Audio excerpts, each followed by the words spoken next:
Hi ಸ್ನೇಹಿತರೆ, town app ಚಾಲಕರಿಗೆ ನಮಸ್ಕಾರ. ನಾನು ಈ ಪಿಕಪ್ ನ ಸೋಮವಾರ ಬೆಳಗ್ಗೆ 5:15 ಸ್ಟಾರ್ಟ್ ಮಾಡಿದ್ದು ವರ್ತೂರಿಂದ. ಸೊ ಟೋಟಲ್ 3 days 2 nights ಮಾಡಿದ್ದು. ಸೊ ಲಾಂಗ್ ಟ್ರಿಪ್ ಹೋಗಿದ್ದು ದೇವಸ್ಥಾನಗಳೆಲ್ಲ. ಟೋಟಲ್ ಕಿಲೋಮೀಟರ್ ಬಂದು 1363 ಕಿಲೋಮೀಟರ್ ಆಗಿದೆ. ಸೊ ಕಸ್ಟಮರ್ಗೆ ನಾನು ಪ್ಯಾಕೇಜ್ ಅಲ್ಲಿ ಮಾತಾಡಿದ್ದೆ. ನಾನು ಕಸ್ಟಮರ್ ಆಕ್ಸೆಪ್ಟ್ ಮಾಡ್ಕೊಂಡಿಲ್ಲ. ಕಿಲೋಮೀಟರ್ ಬೇಸೇ ಹೋಗಿ ಅದೇನಾಗುತ್ತೆ ನಾನು ಕೊಡ್ತೀನಿ ಅಂತ ಹೇಳಿದ್ರು. ಸೊ ಕಿಲೋಮೀಟರ್ ಬೇಸ್ ಆದ್ರೆ 24 rupees ಆಗುತ್ತೆ ಅಂತ ಹೇಳಿದ್ದೆ ನಾನು ಅವ್ರಿಗೆ. ಟೌನ್ ಆಪ್ ಮೂಲಕ ಓನಾಗಂತ ನಾನು ಏನು ಹೇಳಿಲ್ಲ. ಆಪ್ ಮೂಲಕ ಹೋದ್ರೆ 24 rupees per kilometer ಆಗುತ್ತೆ ಅಂತ ಹೇಳಿದ್ಕ ಸೊ ಓಕೆ ಅಂತ ಅಗ್ರಿ ಮಾಡಿದ್ರು ಅವರು. ಸೊ ಹೋಗಿ ಎಲ್ಲ ಮುಗಿಸ್ಕೊಂಡು ಇವತ್ತು ಬೆಳಿಗ್ಗೆ ನಾನು 11 ಗಂಟೆಗೆ ಬಂದಿದ್ದೀನಿ. ಬಂದು ಎಂಡ್ ಆದ್ರ ಮೇಲೆ ಟೋಟಲ್ ಅಮೌಂಟ್ ಕ್ಯಾಲ್ಕುಲೇಷನ್ ಮಾಡಿದ್ರೆ 30,000 change plus T toll amount ಏನಿದೆ ಎಲ್ಲ ಬಂದಿತ್ತು. ವೇಟಿಂಗ್ ಚಾರ್ಜ್ ಎಲ್ಲ ಇನ್ಕ್ಲೂಡ್ ಸೇರಿ ಇದು ಬಂದಿರೋದು.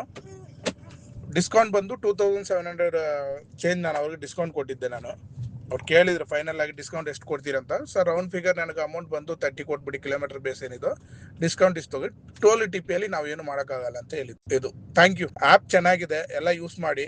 ಕಸ್ಟಮರ್ ಹತ್ರ ಫಸ್ಟ್ ರಿಕ್ವೆಸ್ಟ್ ಮಾಡಿ ಆ್ಯಪ್ ಮೂಲಕ ಹೋಗೋಣ ಅಂತ.